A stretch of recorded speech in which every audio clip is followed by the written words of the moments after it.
گناہ کرنا کے بعد میں توبہ کر لوں گا، یہ بہت بڑی حماقت ہے، بہت بڑی حماقت۔ جتنے بھی اہل اللہ گزرے ہیں وہ کبھی اس نیت سے گناہ نہیں کرتے تھے کہ ہم بعد میں توبہ کر لیں گے، بلکہ وہ گناہ سے اپنے آپ کو بچاتے۔ توبہ تو ایک حل ہے آخری کہ چلو اب ہو گیا تو اب تو کوئی آپشن ہی نہیں ہے نا، اب تو سوائے توبہ کے آپ کے پاس کوئی آپشن ہے نہیں۔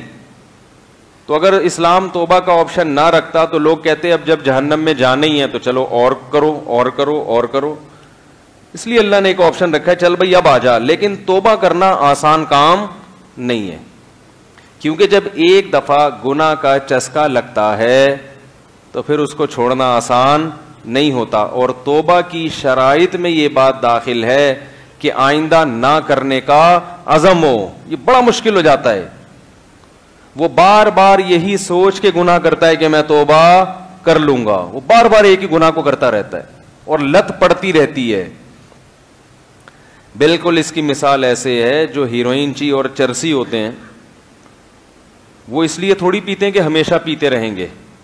ہیروئن پہلی دفعہ ہیروئن پیتا ہے کہ ٹرائی کرنے میں کوئی حرج نہیں ہے، اور اس کے بعد پھر میں نے ہیروئن کو دیکھا ہے بعض دفعہ توبہ کر لیتے ہیں، علاج ہو جاتا ہے، دوبارہ صحت مل جاتی ہے، پھر جاتے ہیں اس طرف کیونکہ ان کو وہ مزے یاد آ رہے ہوتے ہیں۔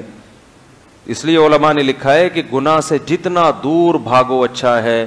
گناہ کرنے کے بعد اگر چھوٹ بھی جائے نا تو زندگی بھر اس کی یاد انسان کو پریشان کرتی ہے، بار بار دل چاہے گا، دل کی خواہش کو کچلے گا، تو اپنے آپ کو اس ٹینشن میں ڈالے کیوں انسان؟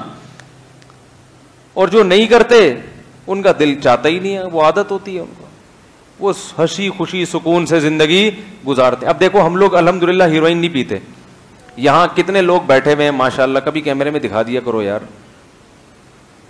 ایک صاحب نے کمنٹس کیے جو میرے مخالفین میں سے ہیں کہ ان غریبوں کے پاس 2 کیمرے تو ہیں نہیں کہ اس سے پبلک کو دکھا دیں، اور باتیں ممبر پہ بیٹھ کے ایسی ایسی کرتے۔ تو کیا کہہ رہا تھا یار؟ ہاں، کوئی الحمدللہ ہیروئن تو نہیں پیتا نا، شاید کوئی چرس مرس پیتا ہو، لیکن میرا خیال ہے امید ہے وہ بھی نہیں پیتے ہوں گے، لیکن ہیروئن تو کوئی نہیں پیتا نا۔ تو اب ہم مطمئن ہیں یا نہیں ہیں؟ اللہ کا شکر ہے ہمیں کبھی خیال بھی نہیں آتا، کیونکہ ہم نے اس کا مزہ ابھی چکھا ہے ہی نہیں۔ تو ہماری زندگی بغیر ہیروئن کے اس سکون میں گزر رہی ہے جو ہیروئنچیوں کو ہیروئن پی کے جو سکون ملتا ہے، کیونکہ جب وہ ہیروئن نہیں پیتے تو جسم ہوتا ہے پریشان، اور اس پریشانی کا حل ان کے پاس ہیروئن کے علاوہ کچھ بھی نہیں ہے۔ تو اب کوئی ہیروئن پیے اور پھر توبہ کرنا کتنا مشکل اس کے لیے۔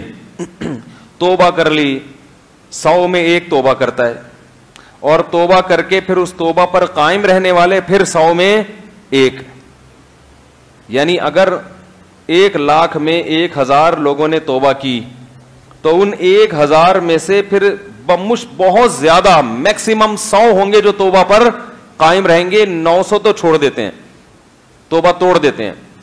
پھر ان 100 میں جو توبہ پر قائم رہتے ہیں وہ صحت مند ہو جاتے ہیں، ٹھیک ہو جاتے ہیں، اس کے بعد دوبارہ بہت سے پھر اسی گناہ کی طرف چلے جاتے ہیں۔ ان میں سے بھی جو بچنے والے ہوتے ہیں 1 یا 2%۔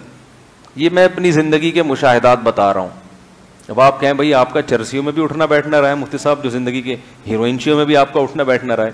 اٹھنا بیٹھنا ہیروئنچیوں میں نہیں رہا، لیکن ہیروئنچیوں کی خبریں پتہ چلتی رہتی ہیں۔ جن لوگوں کے ساتھ اٹھنا بیٹھنا، اس کی کسی سے کوئی تعلق نکل آئے گا کسی ہیروئنچی سے تو اس کی خبر مل گئی۔ اور ہمارے گھر میں ہم جب کلر کروا رہے تھے بچپن میں، ایک ہیروئنچی تھا جس سے ہم کلر کروا رہے تھے، ہمیں بعد میں پتہ چلا کہ ہیروئنچی ہے۔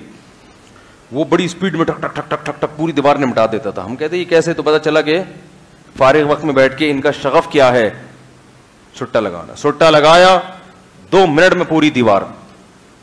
تو اس کو تبلیغ والے مل گئے، اس کو تبلیغ ملے گا، اس نے توبہ کر لی، صحت اچھی ہو گئی، فٹ فاٹ ہو گیا، جو لاکھوں میں چند ہوتے ہیں۔ ایک دن مجھے اطلاع ملی، مسجد سے اعلان ہوا کہ بھائی اس کا نام تھا اچھے بابو، اس کو لوگ کیا کہتے تھے؟ اچھے بابو، اس کا نام یہ پڑ گیا تھا، جوان لڑکا تھا۔ تو مسجد سے اعلان ہوا کہ بھائی اچھے بابو کا انتقال ہو گیا۔ ہم نے کہا یار وہ تو ٹھیک ہو گیا تھا، صحت مند ہو گیا تھا، شاید ایکسیڈنٹ نہ ہو گیا ہو۔ تو میں جنازے میں گیا, پتا چلا کہ جی دوبارہ اس نے شروع کر دی تھی اور اس دفعہ باڈی برداشت نہیں کر پا, مر گیا. جوانی میں کتنی بدترین موت, کتنی بدترین موت, کتنی بدترین موت. یہ ہے ان لوگوں کا حال جو گناہ کرتے ہیں یہ سوچ کر کے بعد میں توبہ کر لیں گے. تو بھائی نہ کرو, بچاؤ اپنے آپ کو, اچھی سکون والی زندگی گزارو. لوگ کہتے ہیں گورے لائف کو انجوائے کر رہے ہیں, موسیقی سنتے ہیں, اور تمہاری لائف بور ہے. ہم ان سے کہتے ہیں بھائی ان کو موسیقی سنے بغیر سکون نہیں ملتا, ہمیں موسیقی کے بغیر ہی سکون مل رہا ہوتا ہے, تو ہمیں ان مصنوعی سکون کی ضرورت نہیں ہے. ہمیں اس مصنوعی سکون کی ضرورت, جس کو لت پڑ گئی گانے بجانے کی اس کو تو بغیر گانوں کے سکون نہیں ملے گا, جس کو لت ہی نہیں پڑی ہے وہ ویسے ہی بیٹھا ہوا خوش ہے, وہ ویسے ہی بیٹھا ہوا کیا ہے. ہمارے ایک رشتے دار تھے بڑے ماڈرن, نام نہیں بتاؤں گا کیونکہ وہ پھر سن رہے ہوتے ہیں بعض دفعہ بیان, بولے وہ تم ہمارے سارے خاندان کے راز تم نے فاش کرنا شروع کر دیے. تو وہ کچھ خواتین تھیں, وہ ہمارے گھر آئی, پرانی بات ہے 10-12 سال ہو گئے. تو ہمارے گھر میں نہ ٹی وی تھا نہ کوئی ڈرامے فلمیں, ظاہر ٹی وی نہیں ہے تو, اور اس وقت بلکہ یہ بات ہوگی 20 سال پرانی تقریباً, کمپیوٹر بھی نہیں تھا. تو وہ جو خاندان کی خواتین تھیں وہ ہمارے گھر آئیں اور ہمارے گھر میں کہنے لگی تم لوگ کی زندگی کتنی بور ہے, توبہ کیسی بور لائف, کیا کرتے ہو, یہ کوئی بات ہے. صبح اٹھ کے نماز پڑھی, وہ بڑے بھائی لے کے بیٹھ جاتے تھے, سب تلاوت شروع کر دیتے تھے, اس کے بعد اسکول چلے گئے, پھر آئے, پھر وہ کھیلنے چلے گئے عصر کے بعد. یہ کیسی بور لائف.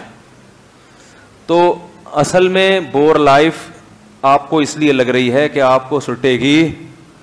بولو بھائی, چرسی کو بھی ہیروئن کو بھی ایسا ہی لگتا ہے یار, نہ تم کچھ پیتے ہو نہ سٹا لگاتے ہو, تمہیں تو تم یہ کیا, یہ کھانا کھا رہے ہو, چاول کھا رہے ہو, بریانی کھا رہے ہو, یہ کوئی مزہ ہے. سٹا لگاؤ پھر جو مزہ ہے پتہ چلے گا. تو اگر ہم ان کی باتوں میں آ کے سٹا لگانا شروع کر دیں تو ہم سے بڑا بے وقوف کوئی ہوگا دنیا میں. تو یاد رکھو, اسی طرح گانے بجانے, موسیقی, اس کا بھی ایک نشہ ہے, زنا کا بھی ایک نشہ ہے. انٹرنیٹ پر فحش بےہودہ فلمیں دیکھنا یہ بھی ایک کیا ہے, ہیروئن سے بدتر نشہ ہے. اس نشے سے اپنے آپ کو دور رکھو, بچا کے رکھو, ہنسی خوشی زندگی گزارو, ایسی پیاری پاکیزہ زندگی. قرآن کہتا ہے فَلَنُحْيِيَنَّهُ حَيَاةً طَيِّبًا, ہم ایسی زندگی دیں گے جو کیا ہوگی, پاکیزہ.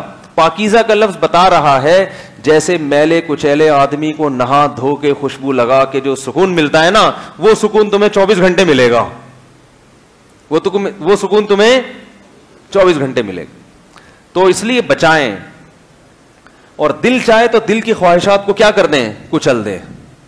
اس کا دنیا میں بھی فائدہ, آخرت میں بھی. دنیا میں فائدہ جیسے یوسف علیہ السلام جن کا واقعہ چل رہا ہے, اپنے آپ کو برائی سے بچایا, اللہ نے دنیا میں بھی نوازا, اور قیامت تک ان کا تذکرہ ہوتا رہے گا.